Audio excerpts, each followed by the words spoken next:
how the rich history of Houston, Dallas, Austin, Laugh Stop. San Antonio. Laugh Stop in Houston, in River Oaks, one of the greatest clubs of all time. Yep. Somebody told me that building still exists like that it's still set up like that there's nothing in it. Is that true? There's nothing in it, though. But it's still the same room? Yep.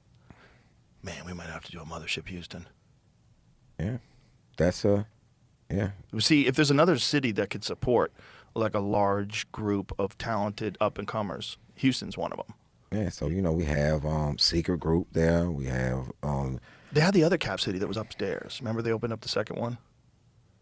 They closed that one and then opened up another one. You talking about Labs? No. The Cap City. Cap City had another one? Oh, no, I'm sorry. Laugh Stop. Yeah, Laugh Stop. that was Houston. the Laugh Spot. Oh, no. They had that already. That already existed. No, the Laugh Spot had went upstairs on Wall. They had moved. I thought that was the Laugh Stop. Yeah, I thought it was the same group that... No, it was the same group that owned the Laugh Stop in River Oaks. The Laugh Spot was another place. I knew that because when I was working at the Laugh Stop, Ralphie May was working at the Laugh Spot, and we got together and we were hanging out and eat dinner. But that was the old spot. Then there was the other Laugh Stop that they put upstairs. It was a new, but it didn't last. It was only for like a couple of years. Yeah, I didn't go to that. It was a good spot. Yeah. And then it went under. Yes. Yeah. Ari Shaffir did it with a Hitler mustache once. He trimmed his mustache to look like Adolf Hitler. Ari is by far the craziest person that I know. Like, I thought my Uncle Mac was the craziest person, and then I met Ari. I'm like, this is the craziest person that I know. Yeah, he's awesome. Yeah, and he just moved to England. I'm like, bro, they're gonna stab you. He moved to England. They will fucking stab you. They stab people there. Don't get stabbed. Ari is nuts, but he's such a cool dude. But he's the best. fucking nuts. I went to go see him at the Creek in the Cave when he was getting ready to film his special, and I like, yo, Ari is so crazy. If people took time, just go through the many looks of Ari Shaffir on the internet. The one that killed me was the half. Like he was just bald on one side, busted, then on the other side. I was like, yo, is he doing Two-Face? Like, he is insane. He did Two-Face for Batman. Yeah, he's out of his mind. But that's really who he is. He's not trying. Yeah, he's not trying. That's what he is. He's out of his mind. He's a fucking maniac. Complete maniac. When he tore up Bert, when I heard about him tearing up Bert's check, it was like $25,000. He's just like, yo, I just made $25,000. He just tore the check up. He's like, they write you another one. I'm like, are you insane? Like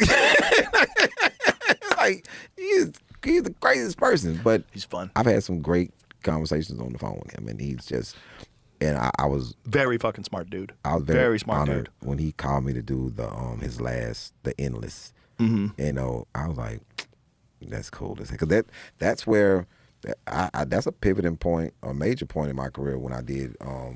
This is not happening. Yeah, that was a great show, man. It was a great idea. I remember when he started doing it. He started doing it at the Lab at the Improv. So you remember the Lab? Yeah. Another little room. Cool little room. They should have never got rid of that room. They changed that place and they fucked it up, in my opinion. That's the room. The main room's still awesome, but the Lab used to be in the back. And it was like there wasn't a big bar there. I think it's still there. It's different now. Dion Cole. When last time I was there, Dion Cole. But it's different. It's not the same setup. It used to be you went through a door and it was like another small room, and in that small room it was separated from the front door. They moved the front door, and now everybody went in through the parking lot, right? And so they went into the Lab through the parking lot. So the front door was back there now, and when you would open it, it was all this noise from the street, and they had a curtain to block off the noise, and you'd hear people talk. They were like right next to your stage where they were buying tickets. It was annoying. And then there was the bar, which was right there. It's still a cool little small room once everybody settles in, but the original setup was way better. And Ari started doing it there, and I was like, what are you doing? And he's like, I'm going to do a storyteller show. I was like, ugh, the fuck is that? That's what I thought. I was like, why are you doing that? And then he said, well, it really helps you without like having to have like punchlines and setups and have everything really tight. You could find the beats in a story. And I was like, oh, well, actually, that's brilliant. That's pretty fucking smart. It's a good alternative sort of way to develop bits. You develop bits by working it out, but into a more loose format of telling a story. And I didn't even know that was the premise behind it, because when I got it, it was like, you go on and you tell a true story.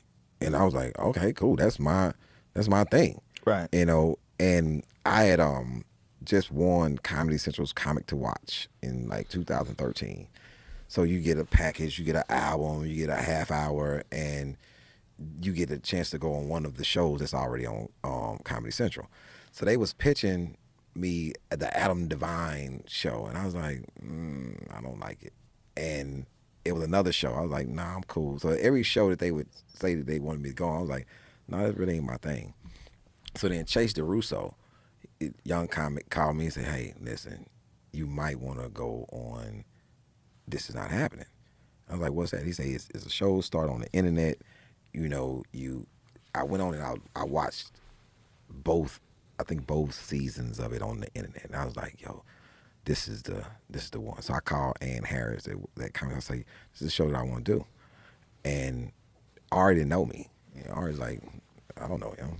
But Eric Abrams is one of the co-creators of the show. He's like, I know him, so he's pretty good. You should bring him on. And Ari tell anybody, he's like, I didn't know what he was gonna do, but all I know, it was all you had to do was tell a true story.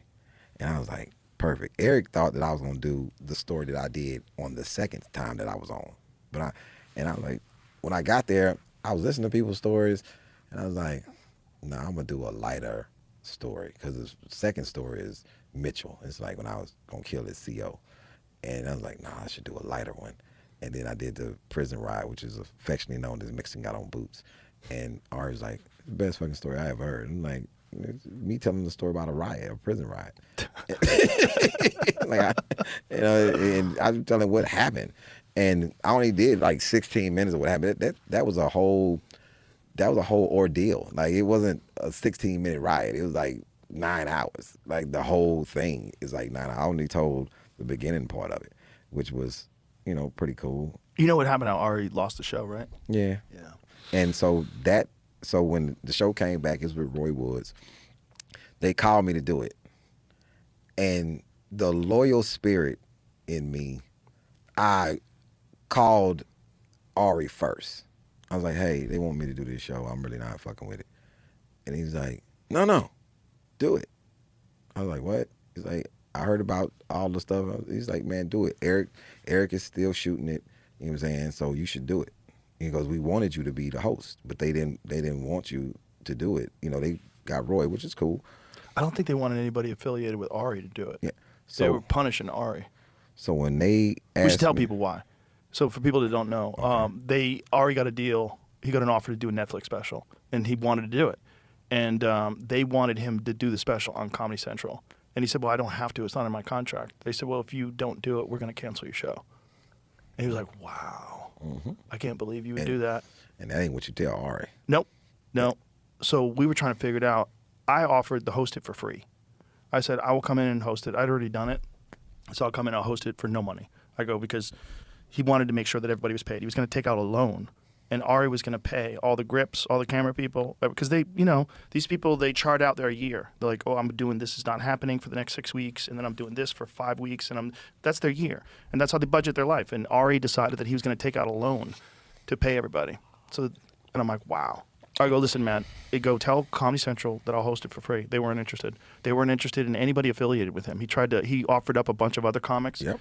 They weren't interested. So I was in that group of the bunch, because I know it was you, it was Joey, it was me, Bert, and they just got me to do it. Once Ari told me it was cool, he's like, man, do it. Yeah, Ari would never try to stop anybody from working. So what I went on and did in my protest of, you didn't want Ari.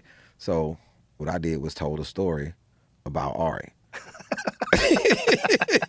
Like, I just told her, like, okay, cool. And like, my story is Mushroom Story, which is an Ari. So I was like, second season I did this show, Ari gave me mushrooms. and I went through the whole thing of what happened when Ari gave me the mushrooms. I ate the mushrooms. I didn't know that they were mushrooms. I thought they were something else. And it was like I ate an eighth of mushrooms. And it was a long day. It was like, what a rude thing to not tell you to not eat all of them. And I remember Janice was my assistant, and I remember I had to fly the next day, and I'm still gone. I'm out of my shit. So I get to the airport and I call Janice. I said, Janice, people are going through this machine, and then I'm not seeing them anymore. And it's like, he's nuts. He's going, like, and Janet said they probably going to various places. And I was like, but I don't want to go to various. I want to go to Houston. So then when I get up to the TSA agent, I said, hey, I'm seeing a lot of people go through this machine, and then I'm not seeing them anymore. Where are they going? The man said, man, various places. And I got out the line. I called Janet. I said, you are right. They are going to various. Janet's like, he's nuts. Like, he's losing it. I'm like, yo, I was so toasted, and just getting on the plane with still full of mushrooms. It was, I wanted to just close my eyes, but the shit just wasn't working. It was like, I was out of it. Mushrooms is a crazy thing. It's a crazy thing. And that same week, because I was there for a couple of days, Joy Diaz gave me a black star. And I remember calling somebody. He was like, yo, don't you eat that shit. Like, he say, if you want to lose it, don't you. So this is an episode of I'm on Joy Diaz. This is back when I was smoking. I took an edible with the Flying Jew, and me and him, it's like you literally see us. I was fine at first, and then Joy is the only person that's in this studio that's still together, and you just slowly see us just melting. We both did. And then I know I was speaking very good English at one point. Then it was like, yeah, so Joey was like, oh, I understand. like, I don't understand. The Church of What's Happening Now had some of the greatest overdose on weed moments ever in the history of the internet. Just seeing Lee Syatt just melting. He can't keep his eyes open. He's just melting in his chair. Yo, it's like, at first I was like, yo, he's tripping. Then all of a sudden I'm like, this is not happening to me either. Like, it was crazy. Joey Diaz doesn't give a fuck. And then he goes, I want to see the devil. The other side of the story is another comic with me named Billy Sorrells. He had taken some edibles, but he ain't on the show. So he's outside. He didn't just melt it outside. Like, he just sitting on the ground outside the studio like, yo. Those black stars are 500 milligrams. Yo, that was, yeah. I saw Joey eat 2 of those once. He just chucked down 2 of them. I'm like, that is so crazy. That's so much. Jamie doesn't feel it. Edibles don't work on him. What? Jamie's got some weird fucking biological condition. Throw it at me, I'll try it. Yeah. I'm not afraid. He doesn't give a fuck. He's not scared of edibles at all. I've done 2 different types of mushrooms. I didn't know that there were. It's like the ones where I was really on one. That's the one that Art gave me. And then there's some other ones that made me very talkative. Like, look at Lee.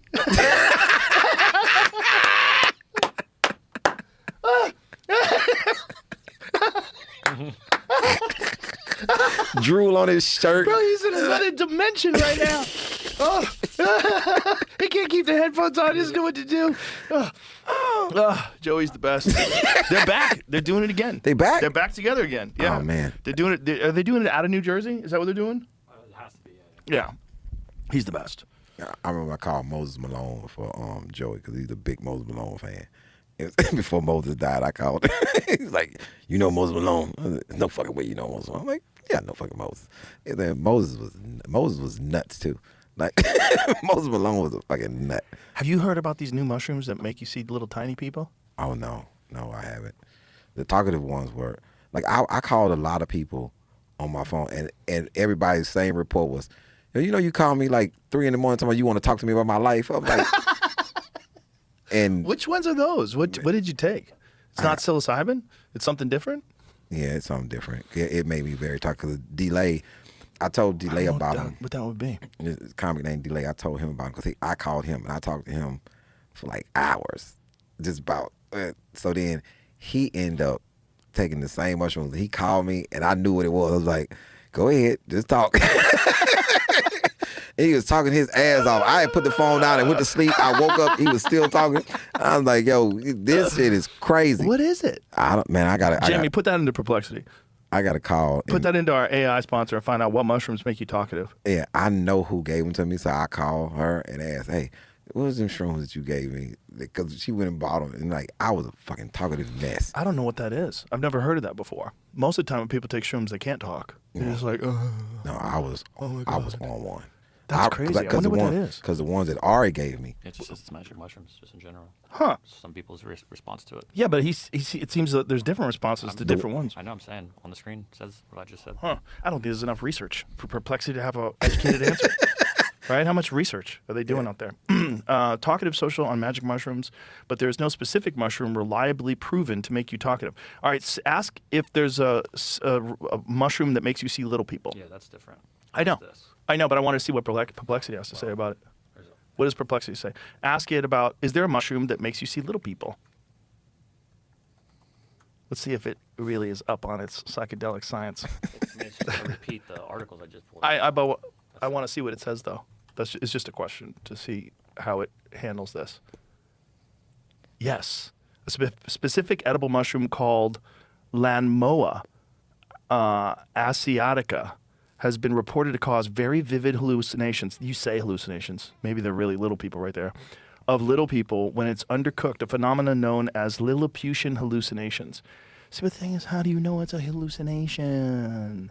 Maybe you just now can see these things that people have been writing about for eons. How ignorant are people? And how arrogant are we that we know everything that's going on all around us all the time? We don't. People have always thought gremlins were real and gnomes were real. And fairies. Studying that since the 60s. Of course they have been. I'm studying it right now. Let's study. Let's go study mushrooms. Man. Yeah, they've been studying it, but like the real problem is there's got to be a bunch of. I know for sure there's other strains that are much more potent because I know a guy who's a mushroom guy. He's like deep in the world of mushrooms, and he was explaining to me that there's one that's like 10x stronger, and there's new ones that they found. I think they found a new one. I want to say in China they found a new hallucinogenic mushroom. But this Lilliputian one is weird because it's not psilocybin. So when it's cooked, this has something to do with cooking it. Yeah. Once you normally supposed to eat them raw. No, it's that I think this might be the Chinese one because I think it's is it? Mm-hmm. Yeah, okay. So this is I conflated the two. China so and they the eat it. Philippines. If you cook it and you do a real good job cooking it, you don't trip. But apparently some people have not cooked it and eaten it and go, oh, wait a minute, what are we cooking out of this? When you might be cooking out whatever the mushroom is giving you to let you see the spirit world or see the fairy world or the gnome world or whatever it is. Yeah, it even says restaurant. You can get it in restaurants. Let's go. Yeah. I'd be like, hey. Undercook my. just put it on some salad dressing. Send that shit out. Yeah. Let's go. Unfortunately, I don't have a problem with mushrooms. I think that, and I just like being. Unfortunately, what do you mean? Because some people like you shouldn't be on there. I'm like, but I don't have a problem with mushrooms, and especially if I'm in a safe environment. But being at the Lowe's on mushrooms, that's not the best place to be. Like also trying to fight it. If you fight it, you're fucked. If you start going and you start, no, I don't like this. Like, it's gonna get dark on you. It's going like I've wrestle with it. I've had them in chocolate, like little chocolate squares, and it's been a time. It's been a time, but sometimes it can get rough. To see little people, I definitely want to be somewhere where I just need to be somewhere safe. Brian Simpson has a hilarious story about someone gave him a mushroom chocolate bar and he put it in his freezer and forgot that it was a mushroom bar and they just ate the whole thing and just went to Pluto. He's like Dr. Manhattan sitting on Mars in a fucking lotus position. This one's kind of strange. It says doesn't matter who you are or what you do, you're going to have the same experience as everybody else who's done it. Okay. At that point in time, when do we start to say maybe there's something in this substance, this compound, this molecule that lets you interact with something that's real, that's around you? If it's repeatable over and over and over again, if all these people see the same thing over and over and over again, and people have been writing about it since the beginning of time. They've been writing about elves and fairies and gnomes and magic people in the woods. What do you think they were doing? They were probably eating these fucking mushrooms. So it's this show that I watch that I still don't know what this show is about.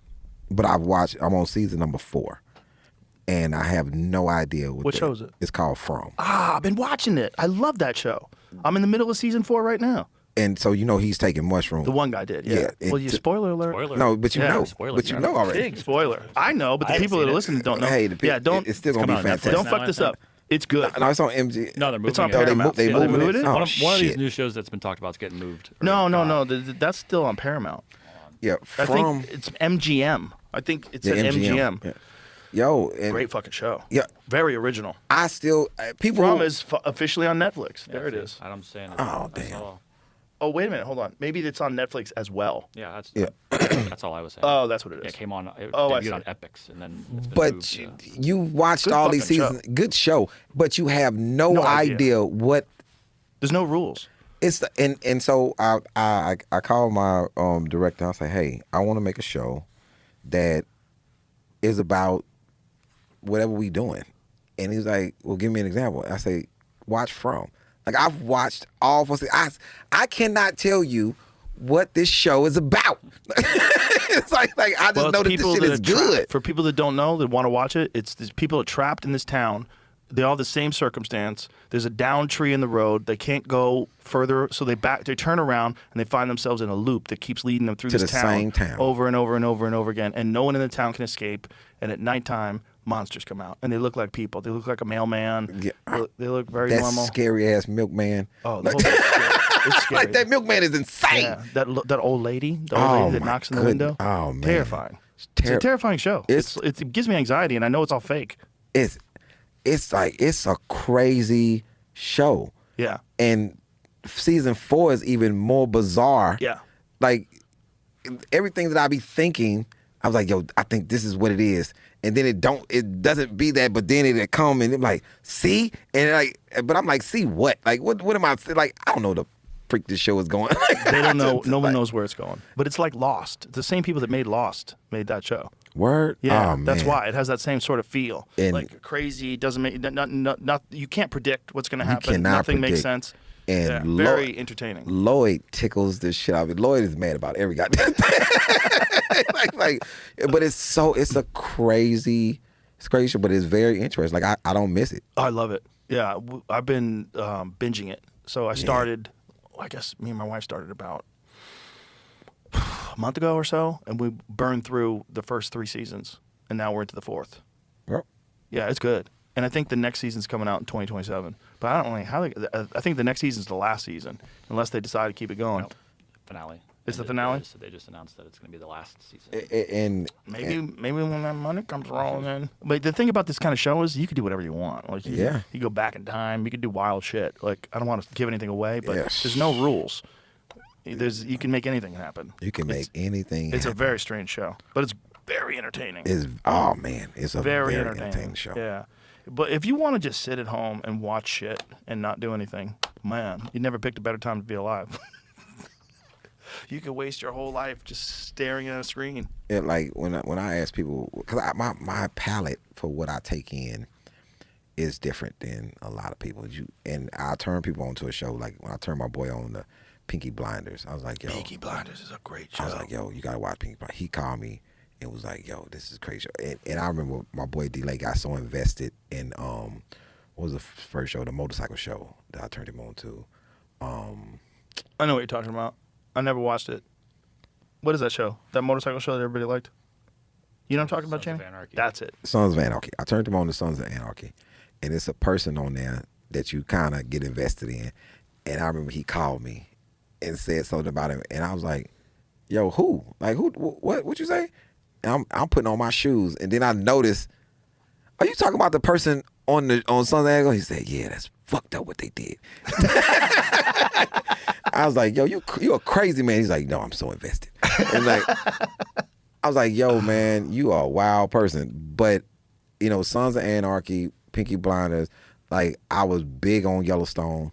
And now the 2 spinoffs of Yellowstone, Marshalls and the Dutton Ranch, I can't not watch it. Like, it's some good shows out there. And I just can't watch the typical stuff. I got to watch something that has a little more to it than what normal people would watch. Because I like to see normal people in shows, like something I can relate to. The Dutton Ranch, being Texas, how ranching is, this is how I always experienced how ranching goes with cows and how you keep your land and all these different fights that people have over land. I'm like, shit is pretty interesting. It's very interesting. Taylor Sheridan's a friend of mine. The guy made that. He was on here the other day. talking about it, but the other show that I love is Landman. Same kind of deal. Mm-hmm. It's all about the oil industry. Yep. You just realize, like, oh, Jesus, is this how all this works? Yeah, it's other things happening in life, and there's way more notorious people than a drug dealing show. This is, man, crude oil is a business. So it's such a big business. Of course, you're gonna get devious shit going on. You're going to get shit happening. Has to. Yeah. The real world of oil must be nuts. It must be nuts. I mean, that's why we're in war right now. And you have to be ruthless, Yeah. with oil. Like, that's a big thing. And I don't understand fake meat. Like, why would people be giving somebody fake meat? Well, because they make money selling fake meat. That's why. That's fucking I mean, that's what a lot of people were trying to push while they're saying that cows are bad. Cows, the methane, the environment, man. It's bullshit. All they're doing is someone is pushing this idea that we need to stop eating meat because they're profiting off of us not eating meat. That's what it is. That's all it is. It's not bad for you. It's good for you. You need it. It's protein. It's super healthy. One of the best foods in the world for you. There's just a bunch of horse shit out there saying that we need to eat less meat for the environment. No, we need to figure out how to not pollute. That's for sure. But regenerative farms aren't polluting. You're full of shit. It's not true. If you want to say we need to stop doing factory farming, okay, maybe. Yeah, that's probably a good thing to do. But you need to figure out how to feed all these fucking people. You've developed a system that's entirely reliant on massive amounts of animals moving through. The amount of chickens that people eat in America every day is crazy. Yeah. What are the amount of chickens that get consumed in America every day? Let's guess. 20 million. At least. I'm going to say 50 million. 50 million chickens a day. How many million chickens a day get killed? Well, that's a different question. Oh, okay. How many do we eat? How many millions of chickens do we eat every day in America? Because I know I can account for 3 in my house. 22 million? 22 million 22 chickens million. every day, son. That's nuts. That is a crazy amount. That's way bigger than the entire residents of Los Angeles. If every person was a chicken, we eat that amount in this country every day. That's crazy. In my home alone, if we roasting chicken, if we going to get a roasted chicken, we're going to get 3 of them. Because it's going to... I didn't even know that I could eat a whole chicken by myself until I did it. It's like, yo, man, this Muslim grocery store, they sell them in there. It's already roasted, and you get 2 garlic sauces with each chicken. And once you dip a piece of that chicken in that garlic sauce, it's not gonna survive. Like, it's like I bought 3 of them because I know if 2 are gonna make it home, I have to eat this one by myself. And they put it on a piece of pita bread. It's already roasted, and it's insane that I would eat a whole chicken by myself. Estimates suggest 24 to 26 million chickens are killed every day in the United States for meat. So if you don't want factory farming, you got to figure out a solution where you can get 26 million chickens a day, or you convince people they need to stop eating meat. But if we look at, like, say if I'm looking at a show, Game of Thrones or House of Dragons, when I would see them sit down to eat, it was a lot of meat on that table. Yeah. Variations of meat. It's a whole... I've never seen the king sit down. It wasn't a whole entire pig on the table. Right. And then most people haven't bought a lamb, and you think that a lamb is enough. It depends on who's there. If it's Eid and it's after the fast and you put a lamb on a spew and all these Muslim families come to your house, that's not enough. You need another lamb. You need 2 lambs, like whole lambs. Like meat is delicious. It's great for you too. Don't let anybody tell you any different. And they can, but I'm not really listening. Like when somebody tell me about a vegan situation, I'll listen to you, but luck. None of it is going in. It's like, I say something comes in one ear and go out the other. It's not even going in the ear. It's like I've already made my decision. Like, okay, I feel you, but I'm not really listening to you. I'm eating the lamb. Goat, I'm eating it. Life eats life. It's just the factory farming thing is the uncomfortable part. That's the gross part. And if you just were on a ranch, it's natural. It's natural. If you want to get overtaken, just let the animals just do their thing. Exactly. And see how many. See. Don't you see I Am Legend taught you that. Yeah. It's like, yo, how many antlers ran through a play? It was a stampede. Like, so even like with the thing that happens in the ocean, sardines, right? So all these mass sardines come one spot, then the whales come first, then the sharks come, and then we still get sardines. After all this ecosystem is eaten, we still get sardines. You're not running out of natural if you let everything do its thing. You know, do you know how many jellyfish it is? Somebody should start eating them. You know what I'm saying? Because that is a crazy jellyfish can mob out. Like mob out. And they can kill you. Yeah. Somebody eat them. Something eats them. You can eat them at Chinese restaurants. I've had jellyfish before. Was it good? I don't remember it being good. I don't remember where I ate it, but I remember someone cooked a specific type of jellyfish, and I was like, okay. So I didn't even know you could cook that. In Texas and Louisiana. What kind of jellyfish are edible? Find that out. In Texas and Louisiana, the amount of crawfish that we eat in 2 months is literally insane. Imagine if they didn't. Imagine how many crawfish would be. Yo, 'cause imagine. I know I can account for at least 50 pounds by myself. Like I know I can. Think of how many crawfish there would be if people weren't eating them. Like when I was a kid, I grew up in Florida for a while. We lived in Florida in Gainesville, and there was alligators there. Florida. But they were protected. Back then, the alligators were protected. Like the Everglades. Well, it wasn't the Everglades quite. Here, okay, hold on. Edible jellyfish, best known edible species used in Asian cuisine. Oh boy, try to say that word. Ropilema esculentum, often referred to as the Japanese edible jellyfish. That's a lot easier. Salted and dry. Or flame jellyfish. Yeah, so there's a few different species of jellyfish. Anyway, my point was when I was a kid, alligators were protected, and they were at this lake, and you could see them, and people would throw marshmallows in the water, and the alligators would eat them. And then now there's too many. Like there's so many alligators there now. Like they can't get rid of them. They're in every body of water. Everywhere you go, there's alligators. Yeah, the entire Everglades is filled with alligators. Golf courses filled with alligators. I remember when that kid got eaten at Disney World. Yeah, and I was like, yo, that's insanity, because I don't trust a puddle of water in Florida. No, a puddle. It could be a puddle. I'm like, it's an alligator in there. It's like, but no, what they removed 400 some odd alligators from Disney World. Oh, they remove them all the time. They have to check every day. They have to go back there and make sure that there's no alligators. It's like a huge number that they. It's a huge number. Yeah, like that's like maybe 24 this year, 40 or something this year, but it's 400 and something overall. Like that's insane. You know, Disney World has a bass fishing lake. You can go bass fishing at Disney World. There's like a little trip that you take. You go there. 414 alligators removed from Disney World since toddler's death 10 years ago. Whew, that's a lot of monsters. It's a lot of monsters, man. They're legit monsters. I remember when I was in Guam. I was in Guam doing a show, and I think the military had moved there, and it was a bird that they were trying to protect. And so they killed all these snakes. And this is how when you change the ecosystem to something happens. So the snakes, not only were they eating that bird, but they were eating and controlling the toad population. So when they got rid of the snake, we were coming back from the show, and it's literally hundreds of thousands of frogs that come out at night. They everywhere. It's like you just see them flat in the street because you can't miss them. It was hundreds of thousands of frogs on Guam, and I was like, yo, man, people fuck up everything. They got to do something, man. People meddle. Yeah, they got to bring the snake back. Yeah, got to bring the snake back. Stop your bullshit. People just meddle.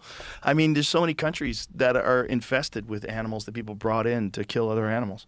You know, like Australia has a giant feral cat problem. They brought in feral cats, I think, to kill it. I forget what species. I think it was a toad they were trying to kill off. My neighborhood has a goddamn cat problem. Like, in my neighborhood is like one cat has some babies, and my family has something to do with it. We fed the cat, and then of course, shit. Of course, you want to be nice. Meanwhile, they're killing billions of birds every year in this country. Cats, I love cats. I love cats too, but they kill billions. House cats kill billions of birds and mammals in this country every year. If you don't have a bug problem if you have a cat in your house, because we had these water bugs, they call them cockroaches, but I've watched it before I left. The cat that just outside, he was just slapping one around. It's like 5 of them dead out there. He was just slapping one around, like just toying with him. I'm like, but I don't mind because then they never make it into my house. It's like cats are. You know about the 4 Pest campaign that happened in China? In the What is that? 50s. What'd they do? It explains it to you in just these little 4 Under points. Mao, aimed at exterminating rats, flies, mosquitoes, and sparrows as a part of the Great Leap Forward. It was framed as a public hygiene and agricultural protection drive meant to reduce disease and protect grain from being eaten or contaminated. Mass mobilization methods included trapping and poisoning rats, swatting flies and mosquitoes, and organized efforts to scare and kill sparrows. So it's like that. It's before you get to the end here. They had one little problem, so they introduced something else to fix that problem. That created a new problem, so they introduced something else to fix that problem. Yeah. And it ended here with tens of millions of people dying from a famine because they didn't have the natural ecosystem to. This is protect their great. rights. So Wow. sparrows were targeted because they ate grain seeds, but they also consumed large numbers of crop-eating insects. Their near extinction caused an ecological imbalance, leading to insect population booms, lower crop yields, and contributing to Chinese famine, the Great Chinese Famine, which tens of millions died. Wow. You got to give something to get something. Yeah, man. You don't think you're smarter than nature, you dumb fuck. You got to give something to get it because There's a balance out there, and we don't totally understand that balance. What's this fish that we have now? Asian carp, the one that's infested all the different lakes, and then there's snakehead. That's another one. Then the joint that torpedoes up. Oh, that's the Asian carp. Yeah. Yeah. They fly through the air when you're in a boat. Yeah. They just, for whatever reason, when you're in a boat, they just try to throw themselves onto the boat. They're like, get me the fuck out of this lake. There's so many of them. And they don't have a natural predator. And they bring them into places sometimes to clean up the algae. And then also now you have a carp problem. Now the carp eat all the algae. They eat everything. Where this, like, your whole lake looks like a swimming pool. There's no algae left. Look at these fucking things. That is crazy. That's the Illinois River. I mean, this is just hundreds of fish just flying through the air everywhere they go. How nuts is that? You ever see people, they shoot them with bows and arrows? So they wait for them to hop up in the air and they try to catch them in the air with a bow and arrow. With the string on it. Bring Oh, them in. yeah. There's a bunch of people do that. That's It's a very popular sport. Is this fish edible? I don't know. Yeah, I've never heard of anybody eat. I know people eat regular carp. I don't know if Asian carp edible? Yep. There you go. It's lean and nutritious? It has a clean, mild flavor. So I would There just you go. have a net rolling behind me. And Filet of fish. There you go. Don't you guys need product? There you go. Get out there with bows and arrows and get it done. how many crawfish does Texas and Louisiana consume in crawfish season? That's a good question. I guess you would have to do it in pounds, right? Would you do it in pounds or millions of actual crawfish? Because they don't measure them in individuals. They weigh them by weight, right? Because they're kind of little. They go by weight. Like, how many pounds of crawfish do you think Texas? Just say Texas and Louisiana in a year. Oh man. 50 million. Ooh. I have to ask again, but it did give me 90% of the farm crawfish comes from Louisiana. Yeah. 90%. How many pounds? Yeah, I didn't give me the answer. How many pounds does I know I went way too high. How many pounds does Texas and Louisiana consume in a year? I'm gonna say 2 million pounds. No, it got to be more than that. Really? 2 million pounds is a lot. It's fucking way more than that. What is it? What is it? 70% of the consumed amount is eaten in Louisiana, and the total is upwards of 150 million pounds. Yeah, I'm trying to tell 120 to 150 million annually. Whoa. you. Yeah. Just in Louisiana. 70%, which is almost 100 million pounds of that, is just in Louisiana. That's crazy. Between crawfish boils and crawfish etouffee, that is Fucking delicious. hey, that's It's delicious. insane. That is a crazy thing. Texas doesn't have a number; it just says tens of millions. Well, all we need, we got the Louisiana. We're good. I would have thought that would be to double what the whole country ate. That's crazy. Like Maryland actually thinks that they are big on crab, and we just be shaking our head like, okay. Like, it's no. I think we ship crab to them. Like Right. the Chesapeake Bay cannot outdo the Gulf of Mexico. No. We Gulf of America now, by the way. It is. We still changed the name. we still Gulf of Mexico. You know, I don't think Mexico agreed. He's like, no. He's like, I don't think they did either. he's like, no. You know, this is not the Gulf of America. We still we not saying that. That's hilarious. Well, hey, brother. It's great talking to you again, as always. It's always fun. Man, Very good to do. thank you. Do it Thank more you. often. Man, I'm here. you Okay, know. let's do it. It's always fun. Yeah. it's always a Tell good everybody time. where they want, if they want to consume all your specials. All of it's on YouTube. Is it? All of it's on YouTube, or you can go to alisiddiq.com. The new special out, My Father, is getting busy right now. This is a great special. It really is. Where did you record this? That was in Detroit. Beautiful. Like I said, I love what you do. I love the fact that you're so prolific, and you know that you've built this whole thing just on hard work. So congratulations. Appreciate you. Thank you very much. Always good to see you. Bye. Bye.